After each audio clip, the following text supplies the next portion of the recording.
नमस्कार दोस्तों, आप देख रहे हैं नमो भारत न्यूज। मैं हूं शुक्ला।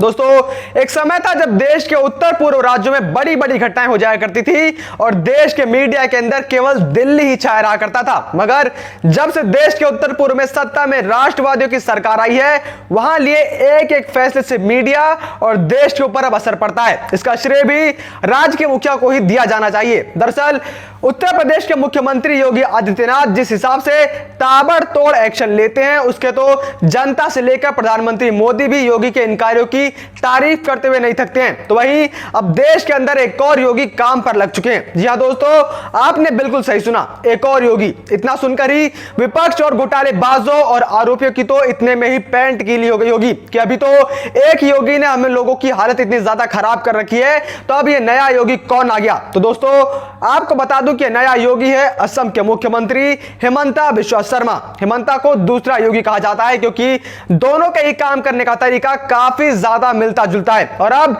योगी आदित्यनाथ के ही दिखाए गए कदमों पर असम के मुख्यमंत्री हिमंता बिस्वा शर्मा चल रहे हैं और वो भी अब योगी के यूपी मॉडल को असम के अंदर लागू करने जा रहे हैं। अब आखिर क्या यह पूरा मामला, उसको समझने के लिए आप इस वीडियो को पूरा अंत तक देखते रहिए और साथ ही आप इस वीडियो को आज ज्यादा से ज्यादा शेयर जरूर करिए।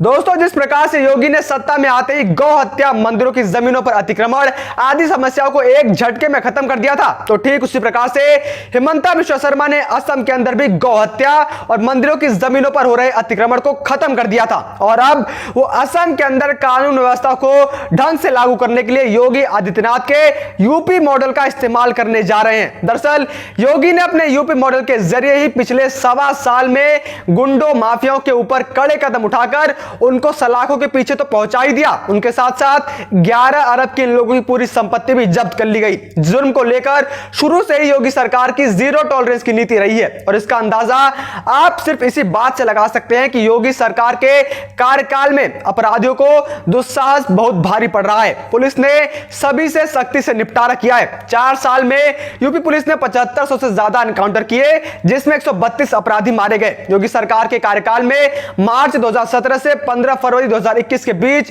प्रदेश भर में पुलिस वालों और अपराधियों के बीच 7500 से ज्यादा मुठभेड़ हो चुकी है, जिसमें 132 अपराधी मारे जा चुके हैं। 2900 से ज्यादा अपराधी गंभीर रूप से जख्मी हुए हैं। दोस्तों, जहां पर योगी प्रदेश में तो शांति स्थापित करने के लिए दिन रात लगातार काम कर रहे हैं, तो असम के मुख्यमंत्री हिमंता बिस्वा शर्मा भी उन्हीं से इंस्पायर हैं। असम में 10 मई को हिमंता बिस्वा शर्मा की सरकार बनने के बाद वहां अपराधियों के खिलाफ पुलिस कार्रवाई तेज हो चुकी है। मात्र 2 महीने के भीतर असम में 12 अपराधी मारे गए हैं। इन मुठभेड़ों पर पुलिस का कहना है कि उन्हें अपराधियों ने मजबूर किया, तभी उन्होंने गोली चलाई। इस मामले पर विशेष पुलिस महानिदेशक ज्ञानेंद्र प्रताप सिंह ने अपना बयान दिया था। उन्होंने बताया था कि राज्य में विगत 2 महीनों के दौरान मुठभेड़ में 1 दर्जन अपराधी मारे गए हैं। इनमें करबी आंगलोंग जिले में मारे गए अपराधियों में 6 उग्रवादी संगठन डीएनएलए से जुड़े थे, वहीं 2 का यूपीआरएफ से संबंध था। उन्होंने बताया कि धेमाजी, नलबाड़ी, शिवसागर और कार्बी आंगलोंग जिलों में अलग अलग मुठभेड़ों में 4 अन्य आरोपित मारे गए। कई अपराधियों ने कथित तौर पर पुलिस अधिकारियों की सर्विस पिस्तौल छीन ली थी, जिसके बाद उन पर गोलियां चलानी पड़ी। उन्होंने यह भी बताया था कि कुछ मुठभेड़ तब हुई जब पुलिस ने आरोपियों को गिरफ्तार करने का प्रयास किया और कुछ लोगों ने वहां से भागने की कोशिश की। वह कहते हैं कि जब इन उग्रवादियों और अपराधियों ने हिरासत से भागने का प्रयास किया तो पुलिस को मजबूरन गोलियां चलानी ही पड़ी। वहीं बलात्कार के आरोपियों और पशु तस्करों सहित कई अन्य मुठभेड़ में जख्मी भी हुए हैं। विपक्षी दल इसके लिए सरकार पर निशाना साध रही हैं, लेकिन मुख्यमंत्री हिमंता बिस्वा शर्मा के ताजा बयान से स्पष्ट है कि उन्हें किसी की भी चिंता नहीं है। वो बस राज्य में शांति स्थापित करना चाहते हैं, फिर चाहे विपक्ष कितना भी ज्यादा रोना करता रहे।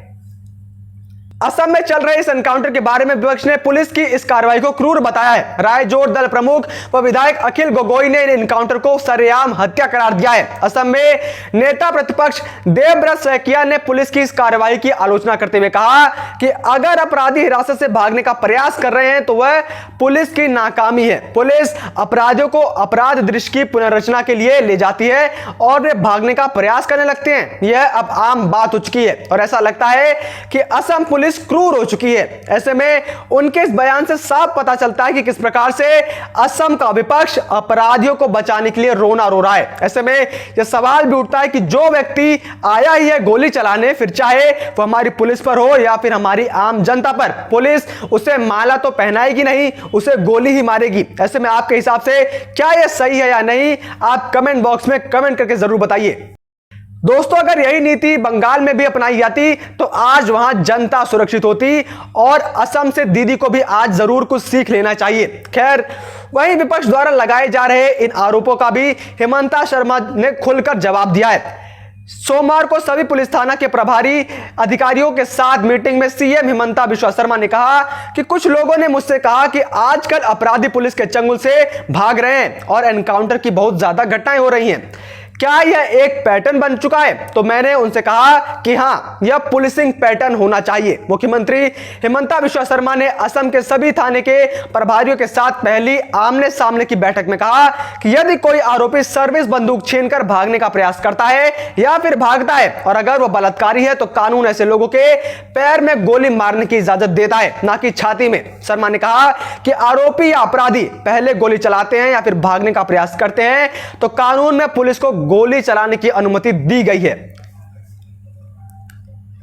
सीएम ने कहा कि सामान्य प्रक्रिया में आरोपी पर आरोप पत्र दायर किया जाएगा और उसे दंड दिलाया जाएगा, लेकिन अगर कोई भागने का प्रयास करता है तो कतई बर्दाश्त नहीं किया जाएगा। शर्मा ने कहा कि हम असम पुलिस को देश के सर्वश्रेष्ठ पुलिसिंग संगठन में बदलना चाहते हैं। वहीं गौ तस्करी और गौ हत्या पर बोलते हुए सीएम हिमंता बिश्वा शर्मा ने कहा कि गाय हमारी भगवान है, गाय हमें दूध देती है, गोबर देती है और ट्रैक्टर आने से पहले हमने मवेशियों की मदद से खेती की थी और यह कई हिस्सों में जारी भी है। अब लोग पशु तस्करी, नशीली दवाओं की तस्करी में भी शामिल हो चुके हैं। किसी को भी बख्शा नहीं जाना चाहिए। उन्होंने पश्चिम बंगाल की सीमा से सटे जिलों के अधिकारियों से इस मामले में अधिक ध्यान देने को कहा है। रिपोर्ट के मुताबिक हिमंता बिश्वा शर्मा ने जब से असम के मुख्यमंत्री का कार्यभार संभाला है तब से वह बलात्कार, पशु तस्करी, नशीली दवाओं की तस्करी के 8 आरोपितों के शरीर पुलिस हिरासत के दौरान गोली के घाव मिले हैं। हालांकि इस मामले में पुलिस का कहना है कि इन लोगों ने भागने की कोशिश की थी। बता दें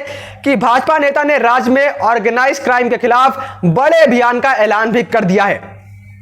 अब ऐसे में जो लोग यह वकालत कर रहे हैं कि पुलिस को गोली नहीं चलानी चाहिए, उन्हें यहां पर एक उदाहरण समझना चाहिए। हालांकि इन लोगों को समझ तो आएगा नहीं क्योंकि इनकी बुद्धि के ताले जो बंद हैं, फिर भी बताना मेरा फर्ज है। आप मान लीजिए कि आज अगर 2 अपहरणकर्ता पकड़ लिए जाते हैं और वे हमला करते हैं तो पुलिस के पास गोली चलाने के अलावा दूसरा विकल्प नहीं रहता है। अब अगर पुलिस यहां पर गोली नहीं चलाएगी तो पुलिसकर्मी खुद ही मर जाएगा। मतलब विपक्षी के अनुसार पुलिस मर जाए और अपराधी जिंदा बचे रहें, यह तो अब होने वाला नहीं है। और हिमंता बिश्वा शर्मा ने अपने बयान से यह बात साफ भी कर दी है और उनके इंडिया एक्शन को देखते हुए उन्हें अब देश का दूसरा योगी कहा जा रहा है। बाकी आपकी इस बारे में क्या राय है, आप कमेंट बॉक्स में कमेंट करके जरूर बताइए। जय हिंद, जय भारत। वीडियो को लाइक, सब्सक्राइब और शेयर करना ना भूलें। अपने विचारों को कमेंट बॉक्स में लिखकर हम तक जरूर पहुंचाइए।